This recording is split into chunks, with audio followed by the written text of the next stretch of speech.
Graça e paz, meus irmãos. Nós vamos dar continuidade à nossa série de estudos discernindo os sinais dos tempos. E hoje nós vamos começar a falar sobre o milênio, né? Nós estamos assim numa crescente de vários estudos e nós estamos culminando. Vamos falar hoje sobre o milênio, a primeira parte, depois vamos falar um pouquinho mais sobre o milênio. E eu creio que esses estudos têm sido bênção para a tua vida e vão te edificar cada vez mais, né? Eu queria inicialmente abrir com você a Bíblia em Isaías capítulo 9. Isaías capítulo 9, verso 6 e 7. Diz o texto: porque um menino nos nasceu, um filho se nos deu. O governo está sobre os seus ombros, e o seu nome será Maravilhoso Conselheiro, Deus Forte, Pai da Eternidade, Príncipe da Paz, para que se aumente o seu governo e venha a paz sem fim, sobre o trono de Davi e sobre o seu reino, para o estabelecer e o firmar mediante o juízo e a justiça, desde agora e para sempre. O zelo do Senhor dos Exércitos fará isso. É muito interessante essa passagem de Isaías, né, do profeta Isaías, profetizando aqui um governo que Jesus, ele está profetizando sobre Jesus, o nome de Jesus, que era maravilhoso, conselheiro, Deus forte, Pai da eternidade, mas ele fala que o governo está sobre os seus ombros. E aqui também fala que o seu governo, para que se aumente o seu governo e venha paz sem fim, um governo de paz, onde vai ser estabelecido o juízo e a justiça desde agora e para sempre. Quantos de nós, quando nós vemos os governos humanos em toda a história, nós vemos bons governos até, e infelizmente em sua maioria governos ruins, que não pensam no povo, que são extremamente egoístas. E quantos de nós sonhamos um dia com um governante que pense no povo, que governe num governo de paz, num governo de justiça, num governo de juízo. Esse assunto do milênio é um assunto que justamente vai falar sobre isso. O milênio é o tempo que Deus vai mostrar para nós, os homens, que os governos humanos, independentes de Deus, em todas as gerações, falharam.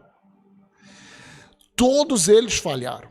Então, é necessário que o Filho do Homem, Jesus Cristo, na sua segunda vinda, quando ele voltar, retornar na sua segunda vinda, ele vai estabelecer um governo de paz, um governo justo, um governo que o juízo, a justiça reine sobre toda a terra. Então, é Deus provando para o ser humano, esse tempo do milênio é Deus provando para o ser humano que existe sim, debaixo do governo de Deus, existe sim um reino de paz, um reino de alegria, um reino de justiça, um reino de juízo. Então o milênio ele trata sobre isso. Isaías já profetizou isso. Esse termo milênio, ele está lá em Apocalipse propriamente, no capítulo 20, Apocalipse, capítulo 20, nas visões de João, Apocalipse capítulo 20, no verso de 1 a 10, aqui que fala sobre esse governo do milênio, né? Governo milenar. Vamos ler, então, Apocalipse 20, de 1 a 10. Então vi descer do céu um anjo, tinha na mão a chave do abismo e uma grande corrente. Ele segurou o dragão, a antiga serpente que é o diabo, Satanás, e o prendeu por 1000 anos. Lançou-o no abismo, fechou-o e pôs selo sobre ele, para que não mais enganasse as nações até se completarem os 1000 anos. Depois disso, é necessário que ele seja solto por pouco tempo. Vi também tronos, e nestes sentaram-se aqueles aos quais foi dada a autoridade de julgar. Vi ainda as almas dos decapitados por causa do testemunho de Jesus, bem como por causa da palavra de Deus, tantos quantos não adoraram a besta, nem tampouco a sua imagem, e não receberam a marca na fronte e na mão, e viveram e reinaram com Cristo durante 1000 anos. Os restantes dos mortos não reviveram até que se completassem os 1000 anos. Esta é a primeira ressurreição. Bem-aventurado e santo é aquele que tem parte na primeira ressurreição. Sobre esses, a segunda morte não tem autoridade. Pelo contrário, serão sacerdotes de Deus e de Cristo e reinarão com ele os 1000 anos. Verso 7. Quando, porém, se completarem os 1000 anos, Satanás será solto da sua prisão e sairá a seduzir as nações que há nos 4 cantos da terra, Gog e Magog, a fim de reuni-las para a peleja. O número dessas é como a areia do mar. Marcharam, então, pela superfície da terra e sitiaram o acampamento dos santos e a cidade querida. Desceu, porém, fogo do céu e os consumiu.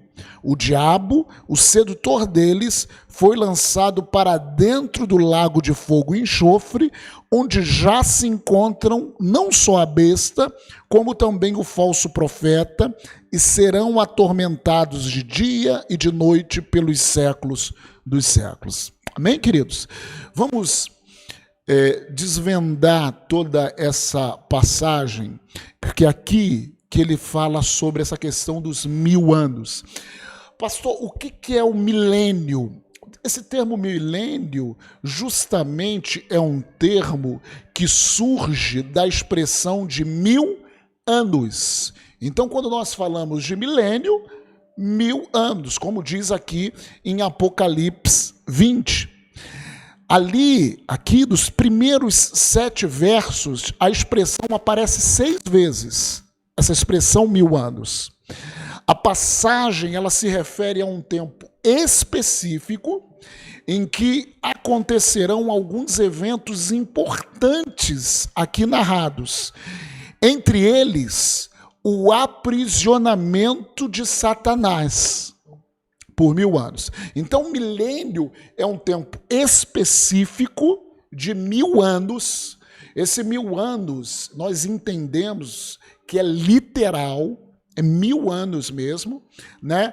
E é um tempo em que Satanás vai ser preso e que o Senhor vai estar governando. Nós vamos entender tudo isso ao longo desse estudo. O Senhor vai governar um governo de paz, de justiça, e nós vamos entender todas essas características desse milênio. O Evangelho de Mateus é de suma importância para um melhor entendimento do que é o reino. Deus, ele sempre quis estabelecer o seu reino. Estava no coração de Deus estabelecer o seu reino sobre os homens, entre os homens. Isso desde Moisés, e isso se fortaleceu, começou em Saul, isso se fortaleceu em Davi. Ali teve promessas que o reino do Senhor sempre estaria na casa de Davi e Salomão. Então, o objetivo do Senhor é estabelecer o seu reino. Quando o povo de Israel teve a promessa do Messias, do ungido, a expectativa do povo de Israel era que o Messias que viesse, profetizado por Daniel, esse Messias ele reinaria sobre Israel e libertaria Israel do jugo de Roma. Né? Eles tinham essa expectativa quando Jesus veio, né? E o Evangelho de Mateus é um evangelho que foi escrito em sua essência para os judeus, né? É um evangelho que cita muito as profecias do Velho Testamento. E no Evangelho de Mateus é muito manifestado essa vontade de Deus em relação ao reino dele. O Evangelho de Mateus, o enfoque dele é apresentar Jesus como o rei de Israel. Os 4 evangelhos, Mateus, ele simboliza o leão da tribo de Judá. Então, ele apresenta Jesus, o Messias, como o rei de Israel. Né? Mateus narra a perseguição por parte dos líderes. Quando Jesus ele se apresenta, quando Jesus ele se manifesta para os judeus, a Bíblia diz que ele veio para os seus, mas os seus não os receberam.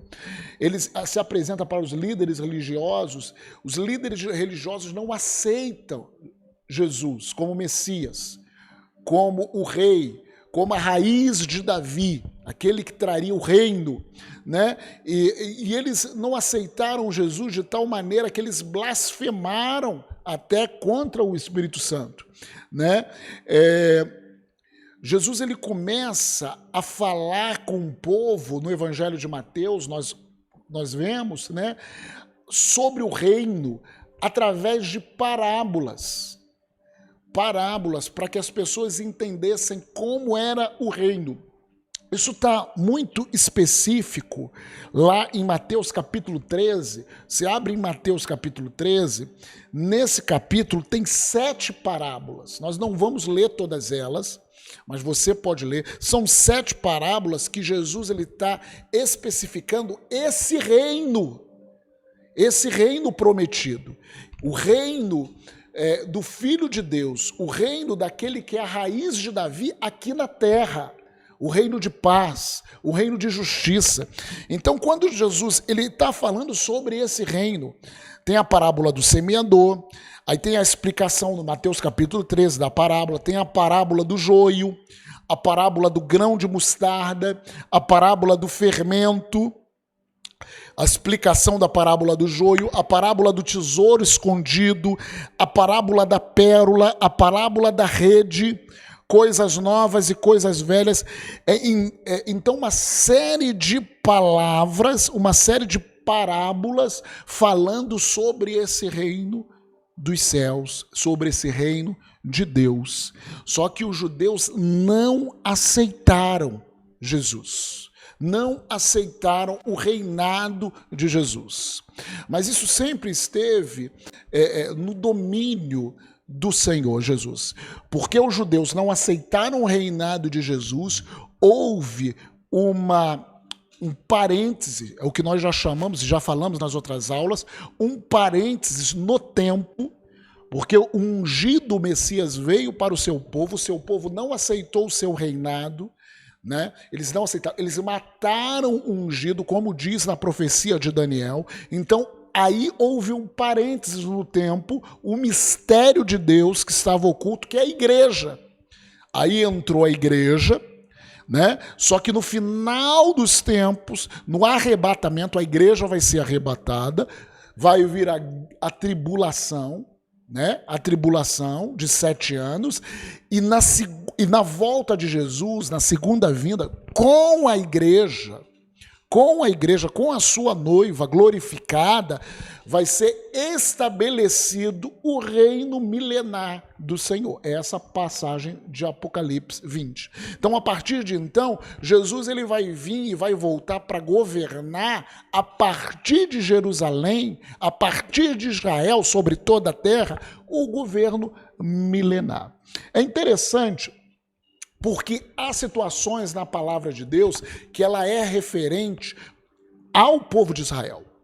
há esse reino, há esse governo do Senhor no milênio, que vai se estabelecer no milênio, né? Mas muitas das vezes, muitos entendem, por exemplo, que Mateus capítulo 24, Mateus capítulo 25, ele está falando sobre a igreja. Por isso que muito, a partir de uma interpretação de Mateus 24, entendem que a igreja vai passar pela tribulação. Não é o nosso posicionamento. Nós entendemos que a igreja vai ser arrebatada antes da tribulação. Que o arrebatamento vai acontecer antes dos 7 anos da tribulação. Então, todo o livro de Mateus, ele vem falando sobre esse reino. É o evangelho que mais fala sobre esse reino, né? Porque Mateus apresenta o evangelho para os judeus. Mateus 24,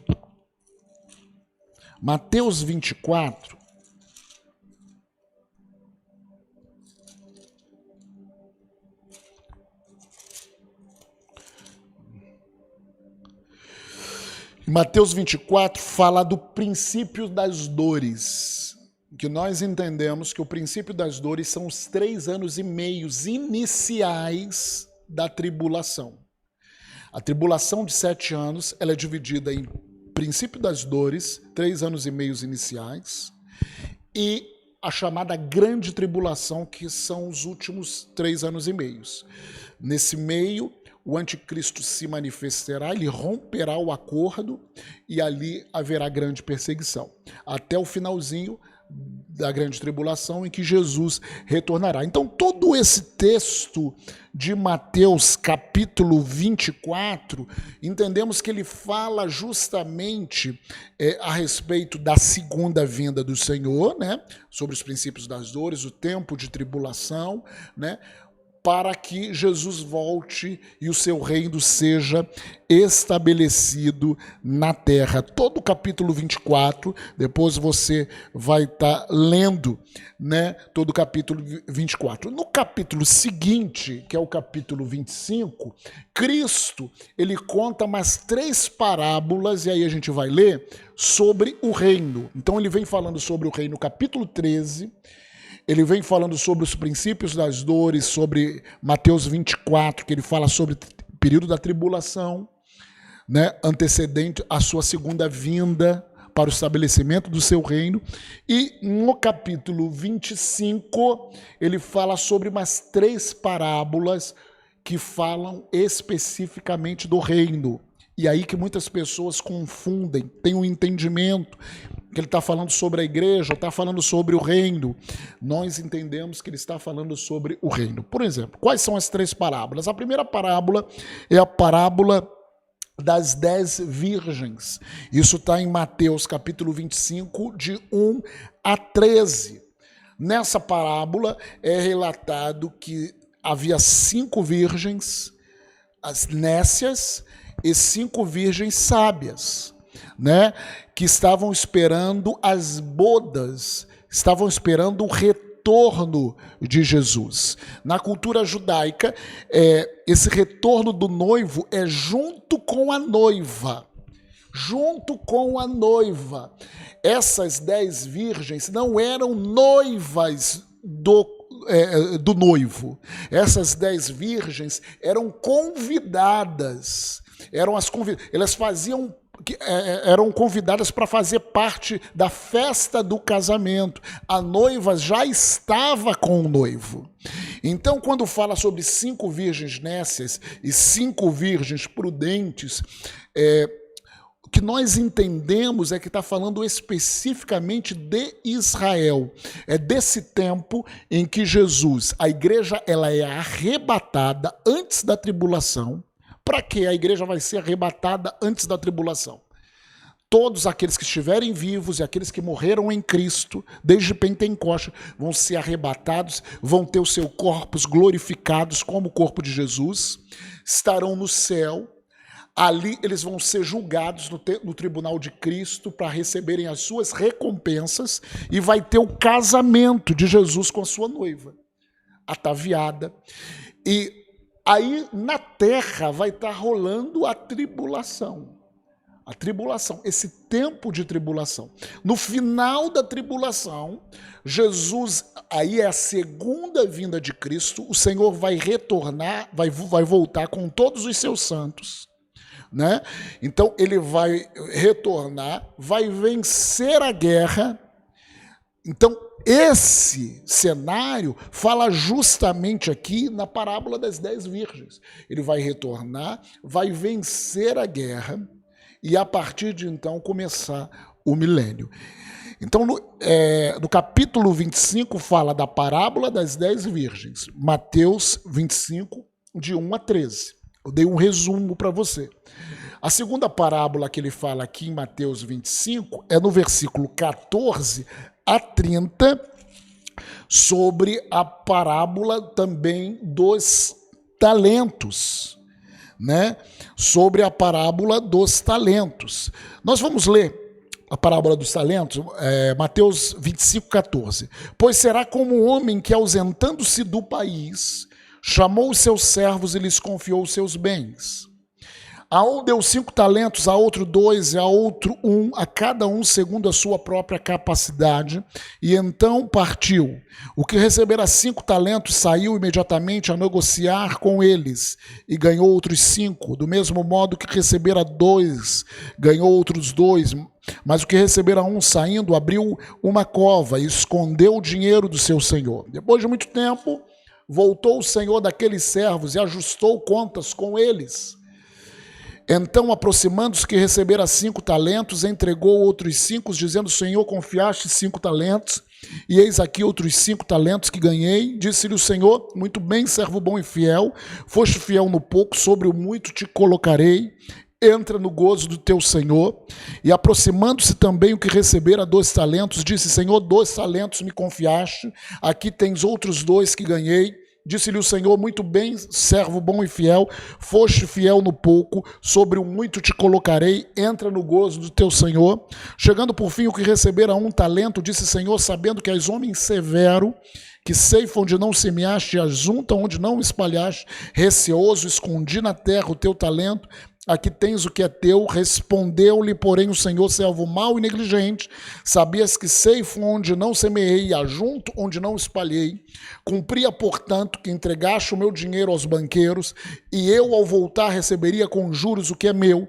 Tirai-lhe, pois, o talento e dai-lhe ao que tem 10, porque a todo que tem se lhe dará, e terá em abundância, mas ao que não tem, até o que tem se lhe será tirado.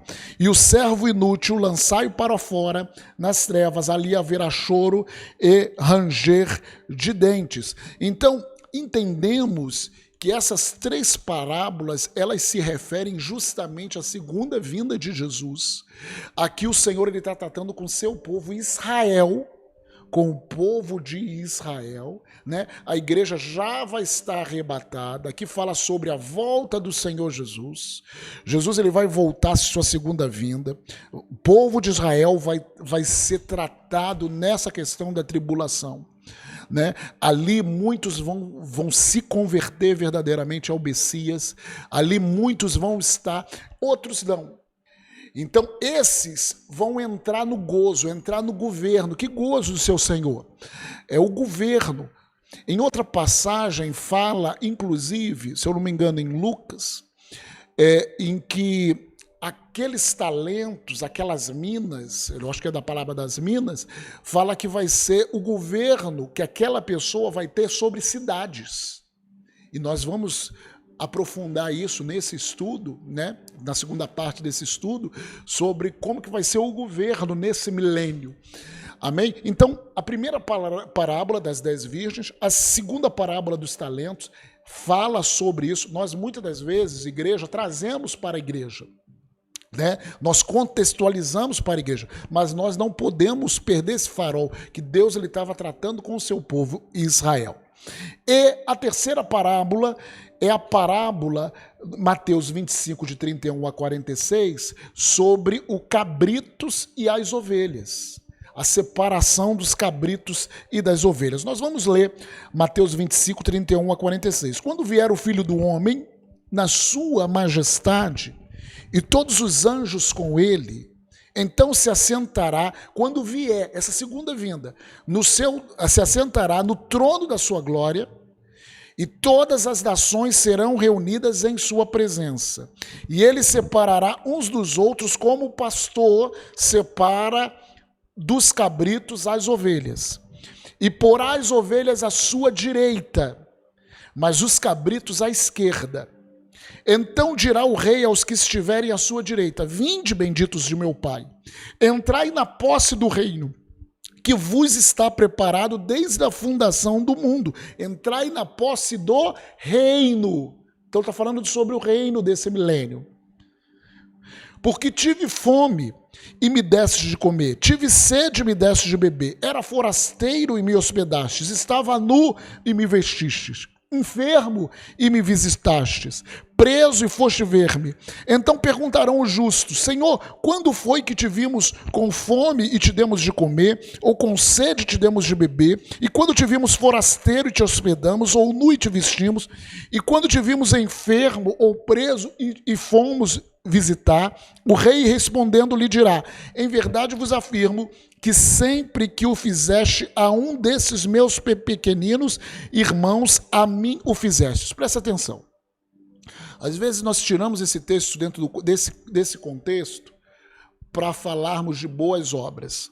A igreja precisa fazer boas obras. A igreja foi criada para fazer boas obras. Mas não é o caso aqui. Aqui fala de um contexto em que na tribulação, principalmente nos 3 anos e meio da tribulação, haverá grande perseguição para os judeus. Grande perseguição para aqueles que aceitarem Jesus. Muitos serão decapitados, muitos aceitarão Jesus, ficarão firmes, mas morrerão. Então, nesse tempo de perseguição, quando o rei voltar, parece que quando o rei vai falar o seguinte: olha, você hospedou, você ajudou o meu povo, aqueles que estavam sendo perseguidos, deu comida, deu veste, deu hospedagem. Por quê? Parece que vai ser um tempo de tamanha perseguição que somente as pessoas que têm profunda convicção, que vão entender que Jesus é o Messias, e profunda convicção nisso, que vão ajudar os judeus, que vão ajudar esse povo perseguido. Como Jesus fala: os meus pequeninos irmãos, se vocês fizeram isso aos meus pequeninos irmãos. Jesus, ele estava falando, a gente não pode esquecer que Jesus, ele era um judeu. Jesus, ele era um judeu, e aqui ele vem como rei dos judeus. Se vocês ajudaram meus pequenos irmãos, vocês vão ter recompensa. Então são 3 passagens, parábolas, no capítulo 25, e aqui continua, né? Até o versículo 46, mas são 3 parábolas que falam a respeito dos judeus, nesse tempo da segunda vinda do Senhor. O termo reino em Atos e nas epístolas, o termo reino é usado 8 vezes em Atos. Nós não vamos ler, só vamos citar. Em Atos 1:3, 8:12, 14:22, Atos 19:8, Atos 20:25, Atos 28:23 e 31. Essa mensagem do reino é para a advertência de Israel. Quando a igreja foi estabelecida, os discípulos, eles não tinham consciência, nem noção de que era um parênteses, de que era a manifestação da igreja.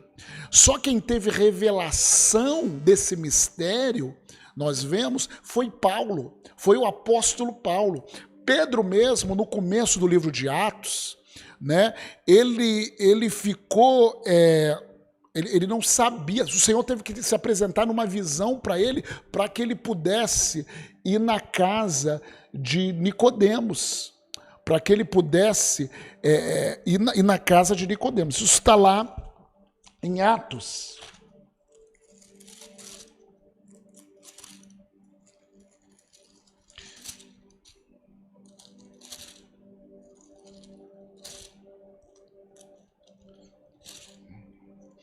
de Cornélio, perdão, Nicodemos não, Cornélio. Em Atos capítulo 10, o Senhor ele teve que se manifestar a Pedro numa visão para que ele quebrasse o preconceito, porque ele não entrava na casa de quem não era judeu. Então, a princípio, até na mente dos apóstolos, isso não estava totalmente esclarecido. O apóstolo Paulo teve uma revelação, porque Paulo ele fala, o evangelho que eu recebi, não recebi de homens algum, mas eu recebi por revelação, pelo próprio Jesus, através de revelação, ele que entendeu o mistério que estiver oculto. Cristo em nós, esperança da glória. O que a igreja, que os gentios são co-herdeiros da mesma graça dos judeus. Judeus convertidos a Jesus e gentios convertidos a Jesus faziam parte da igreja. Era esse parênteses. Então, o evangelho, no começo de Atos, é muito pregado sobre o reino, sobre o estabelecimento do reino. E a gente vai ver que todas essas passagens que nós citamos falam sobre o reino. Enquanto a igreja crescia, a distinção entre reino e a igreja fica clara para nós somente na exposição das epístolas, das cartas. As cartas que foram escritas para a igreja. Então, a distinção fica clara na questão das cartas, quando lemos as cartas que são específicas para a igreja, né? Voltando a Apocalipse, capítulo 20, no verso 1 a 7, nós já lemos de 1 a 10. Deixa eu abrir aqui a minha Bíblia. Apocalipse 20, no verso de 1 a 7, há uma consistência de relatos quanto à ordem dos acontecimentos para a instauração desse reino no milênio. Um período de tribulação, sofrimento e angústia, né? Como nós falamos, vai vir a tribulação. Segundo, chegada do rei, com a derrota da besta, o Senhor destruindo a besta, que era o pequeno chifre lá de Daniel, capítulo 8. 3, o julgamento decorrente das nações aliadas, né? Contra o povo santo, essas nações aliadas lideradas pela besta, vai ter o julgamento, culminando com o estabelecimento do reino físico, visível, com todas as características, resultado da somatória de todas as profecias. Um reino de paz, como lemos em Isaías, prosperidade aqui na terra. Não é um reino espiritual. É um reino, sim, que vai juntar tudo, é um reino físico aqui na terra. A sequência exata do relato de Apocalipse, em Apocalipse de 4 a 18, fala sobre a tribulação. Nós falamos sobre isso. Apocalipse 19, de 17 a 21, fala sobre a segunda vinda de Cristo com os santos, com a igreja já glorificada, a segunda vinda de Cristo. Apocalipse 24 fala os tronos do julgamento. E, finalmente, o estabelecimento do reino, nós chamamos reino medianeiro. Pastor, o que significa isso, medianeiro? Medianeiro é Deus governando mediante ou através de um representante aqui na terra. Esse foi sempre o objetivo do Senhor. Ele queria governar, desde que criou Adão. O Senhor queria governar aqui na terra através de Adão. Por isso que toda a viração do dia o Senhor tinha intimidade com Adão.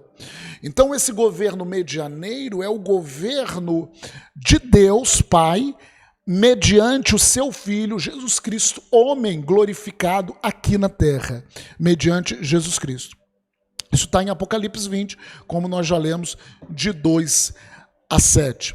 O primeiro destaque desse texto, Apocalipse 20, de 1 a 7, como nós já lemos, destaque, é o tempo do reino claramente indicado.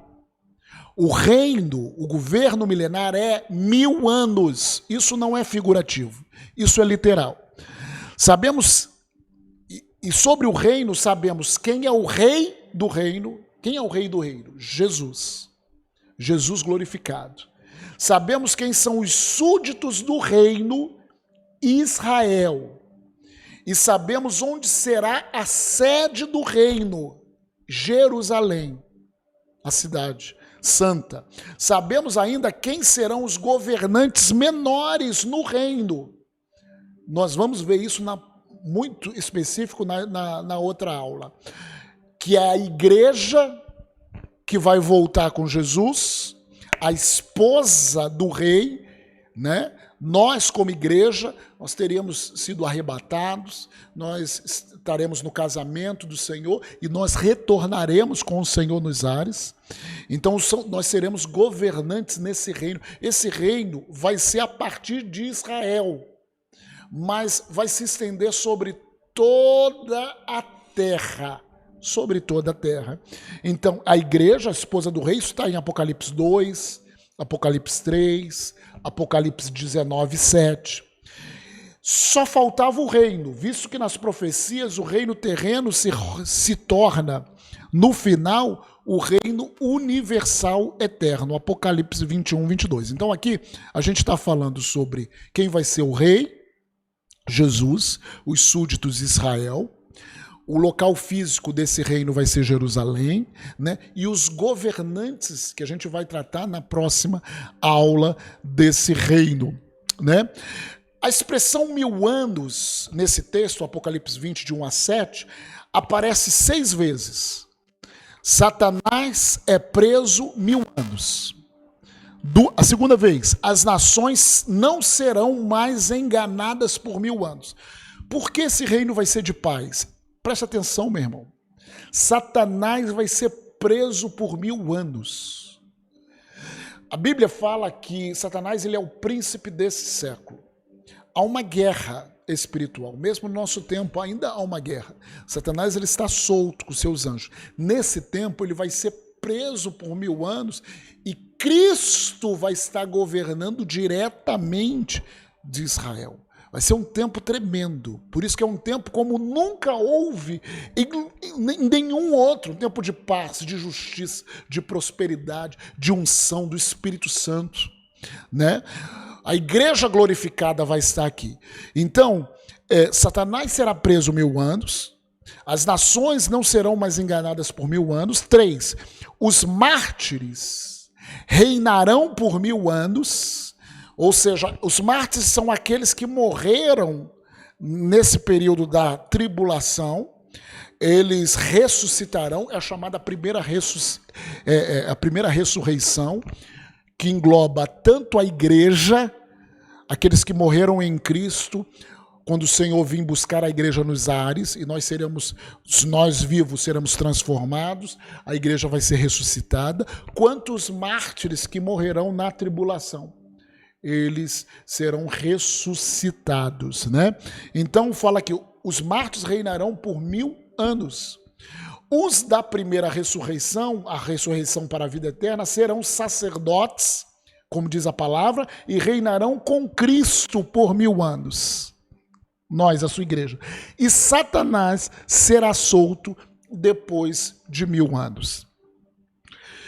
O julgamento, uma coisa importante também nesse texto de Apocalipse 20, que o julgamento de todos os incrédulos ele é enfatizado como algo que ficará para depois deste período de 1000 anos, visto que haverá ainda incrédulos, mesmo, presta atenção nisso, em menor escala durante o reino.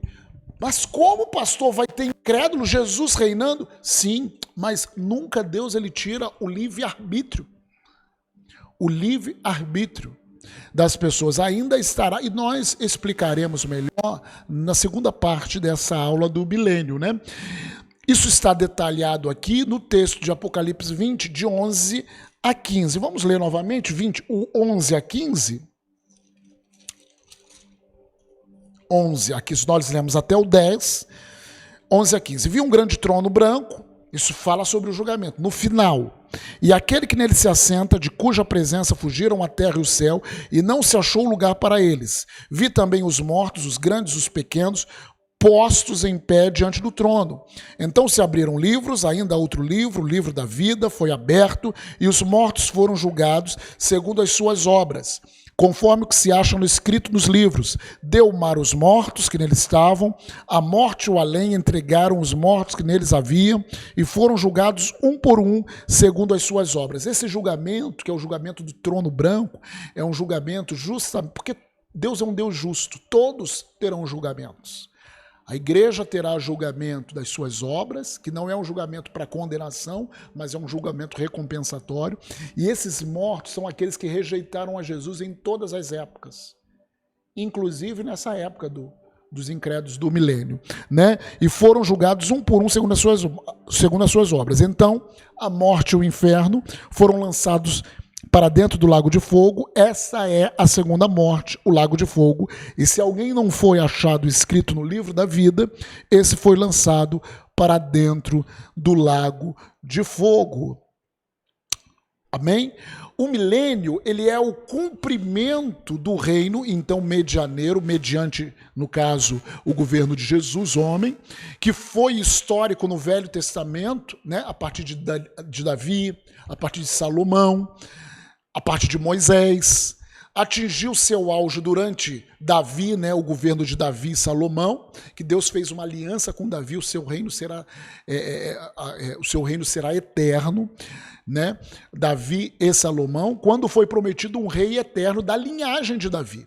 Esse rei, Jesus Cristo. Esse reino seria implantado na primeira vinda do Messias, mas foi adiado, que é o parênteses que a gente chama, que a igreja se manifestou nesse parênteses, mas foi adiado para a sua segunda vinda, porque o povo de Israel rejeitou a Jesus. No fim dos tempos, esse reino durará 1000 anos literais, em que Cristo reinará pessoalmente e com vara de ferro de Jerusalém sobre toda a terra. Definição do milênio. Milênio, então, é um reino medianeiro que será implantado aqui na Terra por um período literal de 1000 anos, o qual terá início na segunda vinda de Cristo, quando ele mesmo reinará pessoalmente e com vara de ferro sobre as nações. Essa é a definição.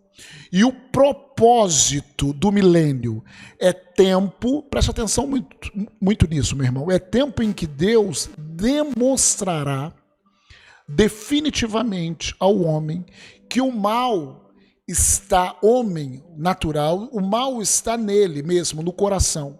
Numa época tão especial, onde será tirado qualquer álibi possível para o homem não obedecer a Deus, porque Satanás vai estar preso por 1000 anos. O homem terá todas as condições para obedecer e realizar a vontade de Deus. O diabo, ele vai estar acorrentado. O milênio é o tempo também que Deus cumprirá as promessas feitas a Israel, todas, nas suas alianças incondicionais do Velho Testamento. Então, o propósito é demonstrar ao coração humano, que independe até de Satanás, que o coração humano sem Deus, ele é um coração mau, e o propósito é que todas as promessas do reinado, da aliança incondicional de Deus com Israel, todas elas se cumpram nesse período do governo de Jesus sobre a terra. E por último, aqui nessa primeira parte da aula do milênio, o milênio e Satanás. O que esse texto de Apocalipse 20 fala? Uma das diferenças, em comparação com qualquer época já vivida, será o aprisionamento de Satanás no abismo. Apocalipse 20, 1 e 2, né? Como já lemos. Com a prisão de Satanás, o homem não poderá usá-lo como álibi para justificar o seu pecado. Durante todo o tempo do milênio, ele estará amarrado no abismo, né? Isso é algo nunca antes visto. Então, no milênio, Satanás vai ser aprisionado, né? Ele vai estar aprisionado. Então, nós vamos dar uma parada aí eu queria que você pensasse um pouquinho sobre isso.